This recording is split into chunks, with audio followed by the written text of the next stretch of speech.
বুদ্ধিজীবী, বিভিন্ন রাজনৈতিক দল এবং সকল স্তরের প্রতিনিধিদের সাথে আলাপ আলোচনা করে গত এই 5ই আগস্টের 1 বছর পূর্বে 2023 সালের 13ই জুলাই এই 31 দফা দিয়েছে।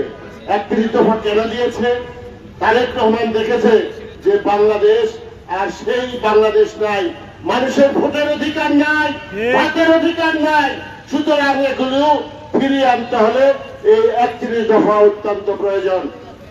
আপনারা এটাকে বিএনপির নির্বাচন ইস্তিহার হিসাবে ধরে নিতে পারেন, কারণ এগুলির ওই সময় বাস্তবায়ন করা সম্ভব যদি বিএনপি ক্ষমতায় আসে। আর বিএনপিকে ক্ষমতায় আনতে হলে, তারেক রহমানকে ক্ষমতায় আনতে হলে কি দরকার?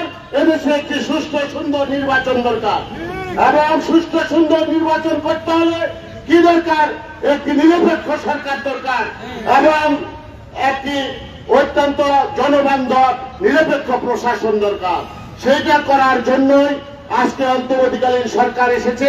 আমরা অন্তর্বর্তীকালীন সরকারকে বলতে চাই, আপনারা সংস্কার করুন, দ্রুত সংস্কার করে এদেশের মানুষের ভোটের অধিকার ফিরিয়ে দিন এবং একটি সুষ্ঠু নির্বাচনের মাধ্যমে যে দল ক্ষমতায় আসবে তাদের হাতে ক্ষমতা দিয়ে আপনারা আপনাদের জায়গায় চলে যান। আমাদের আজকে এই কলাগাছি ইউনিয়ন বিএনপির নেতৃবৃন্দ আজকের এই যে সুন্দর একটি অনুষ্ঠান আয়োজন করেছে, তার জন্য তাদেরকে আমি ধন্যবাদ জানাই।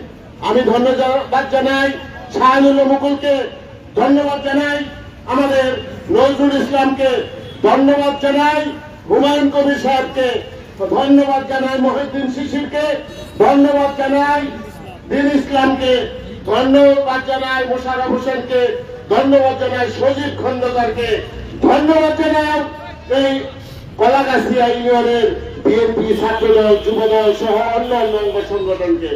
আর বিশেষ করে আজকে এখানে যারা উপস্থিত হয়েছেন সকলের প্রতি কৃতজ্ঞতা জানাই যে এত শীতের মধ্যে কষ্ট করে আপনারা এখানে এসেছেন। এই জন্য সকলকে ধন্যবাদ জানিয়ে এবং আগামী নির্বাচনের জন্য তৈরি হতে বলেছে আমাদের নেতা তারেক রহমান। গতকাল দেখেছেন, আপনারা সবাই তৈরি থাকুন। যে কোনো সময় দেখবেন নির্বাচন আসবে, সেই নির্বাচনে যাতে আপনারা ধানের শীষ মার্কায় ভোট দিয়ে বিএনপিকে ক্ষমতায় এসে এই 31 দফা বাস্তবায়ন করতে পারি, সেই আশাবাদ ব্যক্ত করে সবাইকে ধন্যবাদ জানিয়ে আমার বক্তব্য এখানে শেষ করছি।